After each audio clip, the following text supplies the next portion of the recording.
if you're new to our channel, I'm Sarah. Today I'm going to be baking pumpkin pie. Tomorrow I'm going to be baking pumpkin pie. I'm going to go ahead and get started today with my pie crust, and then the pie will happen tomorrow. I was cleaning out my freezer and I found a whole bunch of bags of pumpkin and I need to start using them. So what better way than pumpkin pie? Let's get started. The ingredients you'll need for your crust are flour, 1 cup of very cold butter, which is 2 sticks. I like to use unsalted butter, 1 teaspoon of salt, some ice water. I like to add a tablespoon of sugar, but you can certainly omit this as well. And the best way, in my opinion, to make pie crust is with my food processor.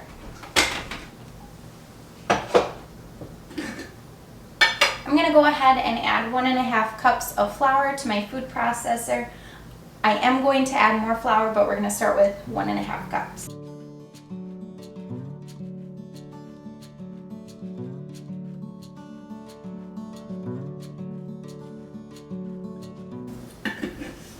Alright, time to add my salt. I'm adding 1 teaspoon of salt, and I like to add a tablespoon of sugar. Again, if you don't want sugar in it, it's fine to omit it. I just like sweet crust.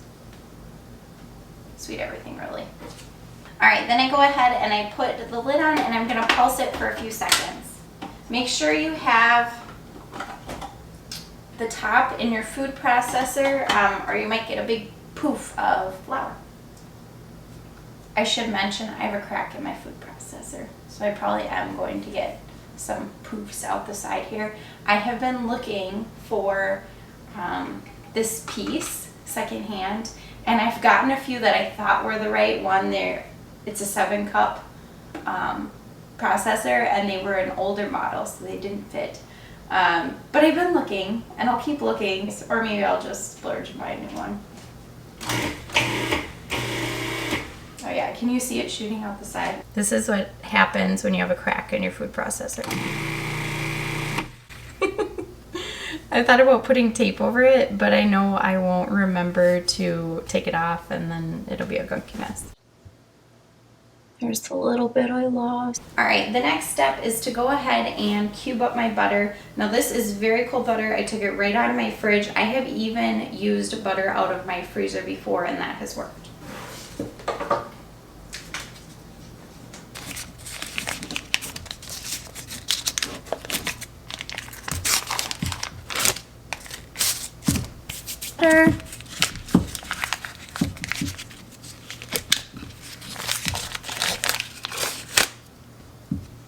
I like to save these to grease pans. I just fold them in half, throw them in a bag in my freezer.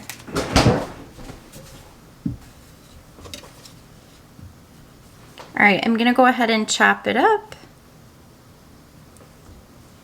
And I'm going to take these pieces and I'm going to put them right in the food processor. I like to spread them out so they're not in one big clump.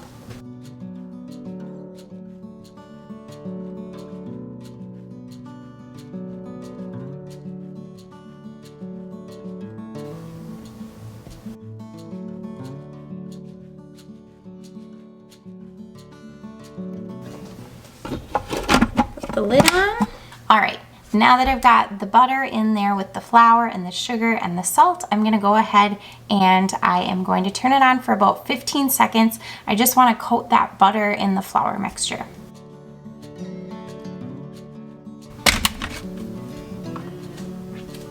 So the reason we coat the butter like that is to help slow down the gluten release in the flour so that we have a flaky crust. All right, I'm going to go ahead and add 1 more cup of flour.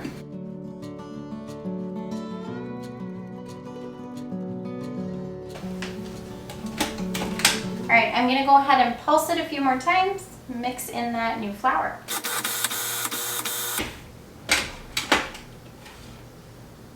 Alright, as soon as it's mixed in, you're going to see kind of this crumbly texture. It looks like a thick flour. Alright, so I'm going to take that mixture we made and I'm going to dump it in a bowl.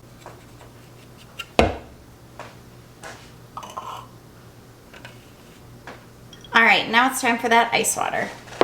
I'm going to go ahead and I'm going to add 4 tablespoons of ice water to my mix, right on top.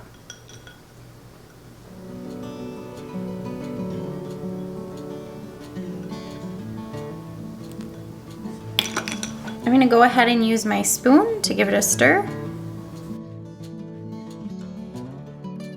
I really wanna push that water down in and start making some clumps with that butter. I'm gonna go ahead and add more ice water, 1 tablespoon at a time. I usually add about 8, but I'll show you the consistency I'm looking for, and that's when you know you have the right amount.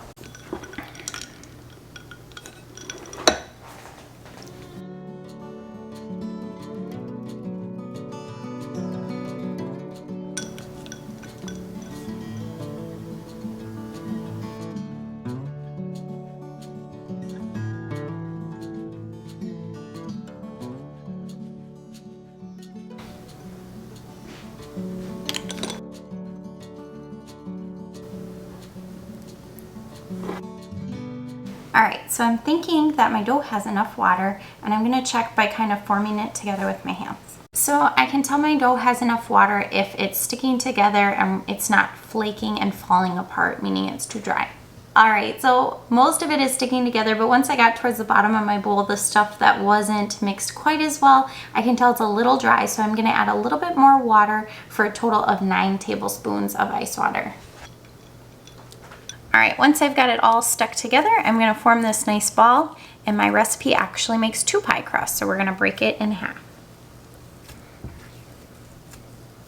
If you like, you could use a food scale to make sure they're the same size. I just go ahead and estimate.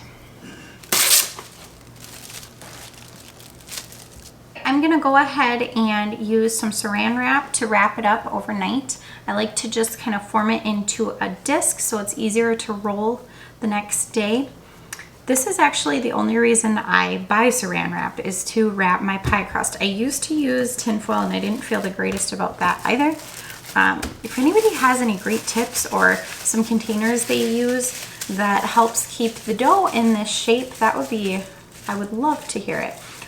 Go ahead and leave a comment below, because I don't like buying saran wrap just for this use.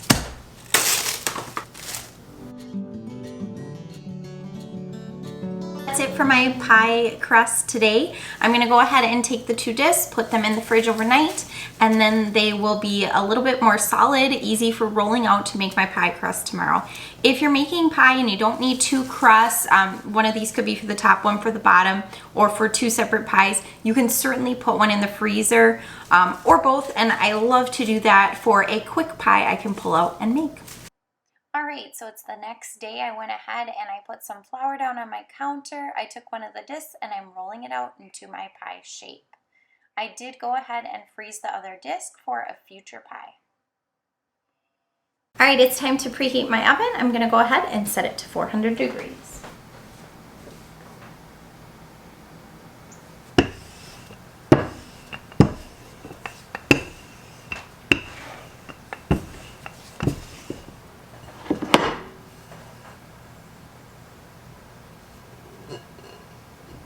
So I'm gonna go ahead and measure my pie crust. I like to leave a little bit of edge around it when I am cutting it, and I don't worry if I have a few broken spots because I'll just fill them in. I don't want to cut my counter, so I'm just scoring the dough as I go around so I can kind of pull it right off.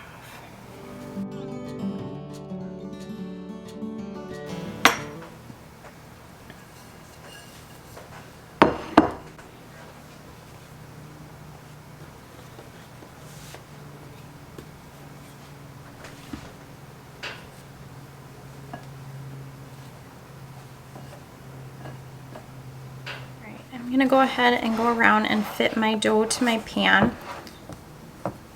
A lot of people bring their dough up past this ledge here, and I actually don't like to do that because it burns. I know you could cover it with tin foil, or they actually sell things to cover it with, but I just prefer it to be right at the edge.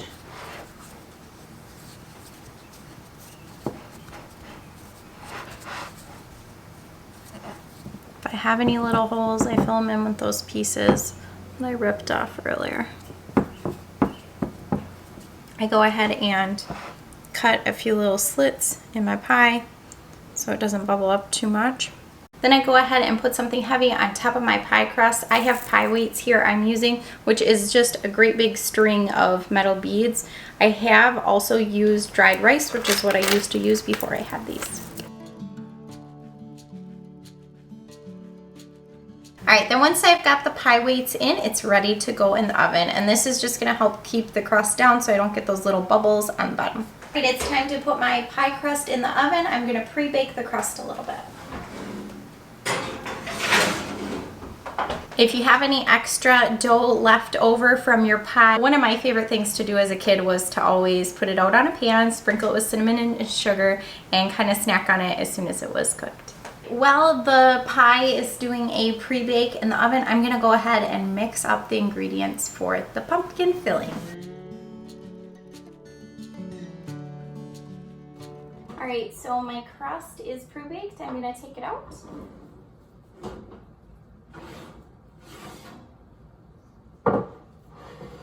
All right, and as you can see, kind of where those beads weren't laying, it still ended up puffing up. I did not spread them out as evenly as I should.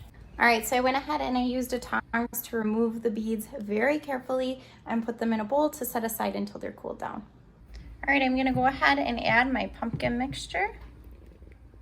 Don't wanna go over the edge of the crust at all. It's ready to go in the oven. All right, so I'm gonna go ahead and bake it for about 15 minutes at this temperature. Now that my pie's been cooking for about 15 minutes, I'm gonna turn my temperature on my oven down to 350 degrees. I'm gonna leave my pie in there about 30 minutes and I'm gonna check it. My pies tend to take a little bit longer because my pumpkin itself is runnier than the store-bought canned stuff.